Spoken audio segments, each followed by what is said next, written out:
Bonjour à tous. Écoutez, je ne suis pas retourné en Thaïlande encore. C'est pourquoi je voulais faire un petit TikTok, histoire de dire ce que j'ai remarqué. Alors il y a un truc qui tourne sur les réseaux. Bon, j'ai pas l'original parce que je peux pas vous le montrer parce que je suis en live. Mais l'original, il s'agit d'une dame qui, je pense, est plutôt hispanifle ou espagnole.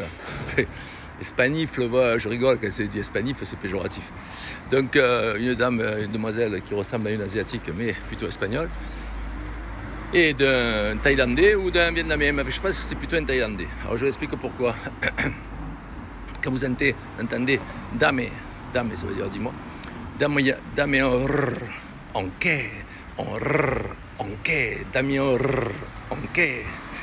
Donc le en thaïlandais, c'est impossible à faire.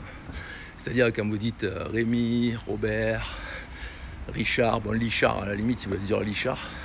Mais quand vous dites Robert, Rémi, ils vont dire Kémy, Cobert. Et en fait, le R, impossible. Et même les Vietnamiens, des fois, ils dérapent sur une prononciation en R, ils vont dire le K à la place du R. Quand ils se rattrapent, ils arrivent à le dire. Par contre, les Thaïlandais n'arrivent pas à le dire. C'est un peu comme si, pourtant, quand on leur dit, bon, dites lapin, c'est krayak. Et quand vous dites krayak, on peut dire Rémi, kraré. Donc on essaye de donner, il faut le dire une fois, mais la prochaine fois, quand une semaine, vous dites Rémi, il va te dire Kémy. C'est systématique. Donc c'est pour ça, cette chanson qui fait le tour des réseaux, le gars, il dit pas onké parce qu'il veut dire onké, il dit onké parce qu'il ne peut pas dire on. Et voilà, donc tic-tac, tic-tac, tic-ting, tic-tac, tic-tac. Alors, Damien onké, Damien onké, Damien onké. Voilà, ça fera jalouser tous les Thaïlandais. Voilà, et bien de ce fait, je voulais vous faire remarquer ça. C'est vrai que j'attendais que d'autres personnes plus. Même que moi, parce que je suis un novice en Thaïlande, j'ai passé 3 mois de ma vie, donc j'ai beaucoup d'amis là-bas.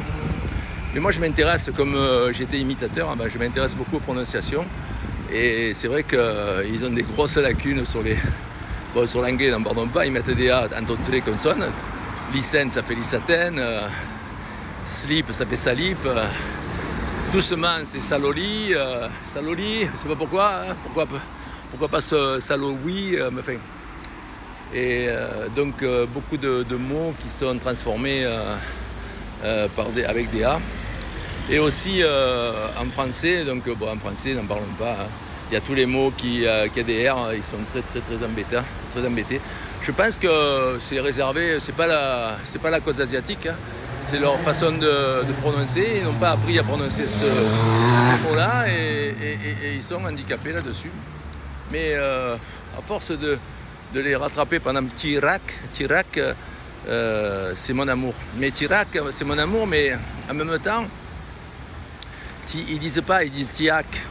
Ça fait que du coup, on passe à travers, quoi. Parce que le R, ils le prononcent pas. Pourtant, il existe dans la phonétique, parce que je ne sais pas si c'est vraiment un R sur leur écriture dialectique, mais sur la phonétique, c'est marqué Tirac avec un R. Voilà. Bon, j'espère vous avoir un peu éclairé. Je ne vais pas faire 10 minutes. Je vous remercie de votre patience et puis je vous souhaite un bon été. Voilà. Bisous.